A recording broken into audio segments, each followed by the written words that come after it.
Hi good morning. నేనైతే ఒక topic చెప్తున్నాను, ప్లీజ్ స్క్రోలింగ్ చేయకండి, దయచేసి వినండి.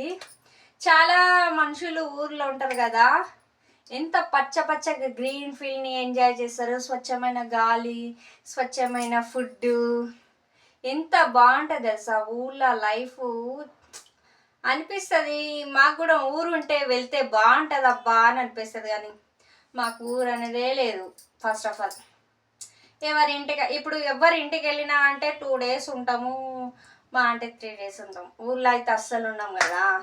నాకు ఊర్లో ఎక్కువ అంటే నేను ఇన్స్టాగ్రామ్లో చూసినాను, ప్లస్ కొంతమంది యూట్యూబర్స్ కూడా చూశాను. ఏం చూశానంటే పొలాల దగ్గర ఉండి బాగా అదే శల్కలు అంటారంట కదా, అది పొలాల దగ్గర ఉండి, ఇంకొకటి బియ్యం చెట్లు ఉంటాయి కదా, బియ్యం చెట్లని సంథింగ్ ఇలా తీసి ఇలా ఇలా ఇలా పెడతారు కదా, అది నాకు నచ్చింది. ఇంకా అవన్నీ చేయాలని అనిపిస్తుంది, కానీ నన్ను ఎవరు పిలువరు నిజంగా. నా కనీసము నా వీడియో చూసే వాళ్ళన్నా ఎవరైనా రైతులు ఉంటే నన్ను పిలుస్తారేమో అని వెయిట్ చేస్తున్నా, కానీ నన్ను అయితే ఎవరు పిలువరు. నాకేమో చాలా ఇష్టము అలా ఇట్లా తీసి చెట్లని నాటడం అంటే ఇష్టము. నేను ఎప్పుడు చేయలేను. ఇంకొకటి, నేను ఊళ్ళో గ్రీన్ ఫీల్డ్ అని అంటే ఎక్కువ అసలు ఎంజాయ్ చేయలేను. మా మేనత్త వాళ్ళ ఇంటికి వెళ్ళిన ఉండే 2 days ఉండే, వాళ్ళ ఇంట్లో మట్టుకే ఉండే, కానీ విలేజ్ ఎలా ఉంటుంది, విలేజ్లో ఎలా ఉంటుంది అవన్నీ తెలియకపోతుండే నాకు. ఎందుకంటే ఇంట్లోనే ఉంటుండే, ఇంట్లో మట్టుకే ఉంటుండే, నాకు ఎవరు తీసుకోపోతుండే. ప్రస్తుతానికి ఏంటంటే ఎవరు తీసుకెళ్ళకపోతుండే, కానీ ఎవరైనా కానీ గ్రీన్ ఫీల్డ్ని ఎంజాయ్ చేసుకుంటా కొంచెం ఉంటే ఎంత సూపర్గా అనిపిస్తుంది తెలుసా. మీకు ఒకటి తెలుసా అండి, నేను నిజం చెప్తున్నాను, మీరు నమ్ముతారో నమ్మరో, నేను ఇప్పుడు వరకు బస్ ఎక్కినాను, ఆటో ఎక్కినాను, ట్రైన్ మాత్రం అస్సలు ఎక్కలేను. ట్రైనే ఎక్కలేను నా జీవితంలో. ఒక్కసారి కూడా ట్రైన్ ఎక్కలేను. ట్రైన్ ఎక్కాలంటే ఇప్పుడు తిరుపతికి పోవాలంటే ట్రైన్లో పోవాలి కదా, నేను అసలు తిరుపతికే పోలేను.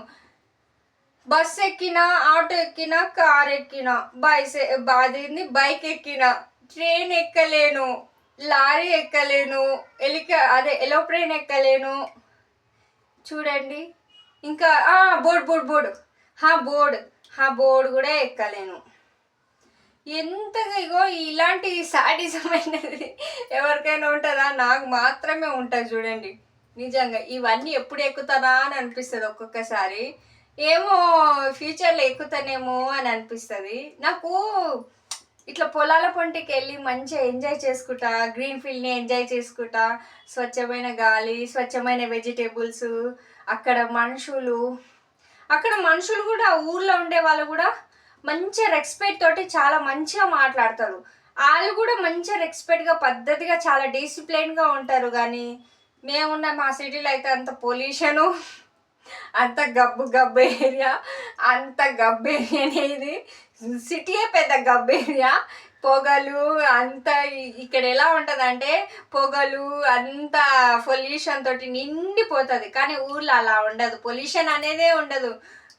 అసలు వర్షం పడంగానే మంచి మట్టి వాసన ఎంత బాగా వస్తుంది, కానీ ఇక్కడ అయితే అసలు రాదు. ఇక్కడ మట్టి వాసన కన్నా ఫస్ట్ డైరీస్ వాసన వస్తుంది. సిటీలలో ఇట్లా ఉంటుంది చూడండి. నిజంగా ఈ సిటీలో ఉన్నంత లైఫ్ ఎంజాయ్ అయితే నాకు అస్సలు నచ్చలేదు. ఎందుకంటే నేను ఎక్కడికి వెళ్ళలేను. ఇక్కడ మనుషులు ఎలా అన్నారు తెలుసా, మనం ఏమన్నా తిన్నామా ఉన్నామా అని ఎవ్వరు అడగరు. కానీ ఊర్లో ఉన్న మనుషులు మాత్రం ఎలా అడుగుతారు తెలుసా, ఏం చేస్తుర్రు, తిన్నారా లేదా అని మంచిగా మాట్లాడతారు. కానీ ఇక్కడ ఉన్న మనుషులు అస్సలు మాటలు కూడా మాట్లాడరు. ఇక్కడ కనీసం మా ఇంటి పక్కన ఇల్లు అయినా కానీ ఏం చేస్తున్నావు ఏందని డోర్ ఓపెన్ చేసి కూడా పిలవరు. కానీ ఊర్లో వాళ్ళైతే ఇట్లా మంచిగా ప్లేట్ పట్టుకొని తిన్నావా వదినా, ఏం చేస్తున్నావు అని, అబ్బబ్బబ్బా వాళ్ళ మాటలు, వాళ్ళ ప్రవర్తన చాలా బాగా అనిపిస్తుంది నాకైతే. ఈ సిటీ లైఫ్ కన్నా ఊర్ లైఫే బెస్ట్ అని అనిపిస్తుంది. ఇంకొకటి, వ్యవసాయం కన్నా మించింది ఏది లేదంటారు, కానీ వ్యవసాయంకి నువ్వే రాజువి, నీకెవ్వరు నీకెవ్వరు నేను తిట్టే వాళ్ళు ఉండరు, కొట్టే వాళ్ళు ఉండరు. వ్యవసాయంకి నువ్వే రాజువి. ఎంత చేస్తే అంత పైస వస్తుంది. కానీ ఈడ సిటీలో ఎట్లా ఉంటుంది తెలుసా? అలా కాదు. ఒకళ్ళ కింద బతకాలి, వాడు ఎట్లా చెప్తే అట్లా నమ్మాలి, ఆడ ఏ పని చేయమంటే ఆ పని చేయాలి. ఆ పని మనం చేయలేమనుకో ఉన్న జాబ్ పోతుంది. అట్లుంటుందండి సిటీ లైఫే పెద్ద వేస్ట్. నాకు తెలిసిన మటుకైతే ఊళ్ళో మనుషులు, ఊళ్ళో లైఫ్ అనేది చాలా బెస్ట్ అనిపిస్తుంది. నాకైతే ఊరైతే అసలే లేదు.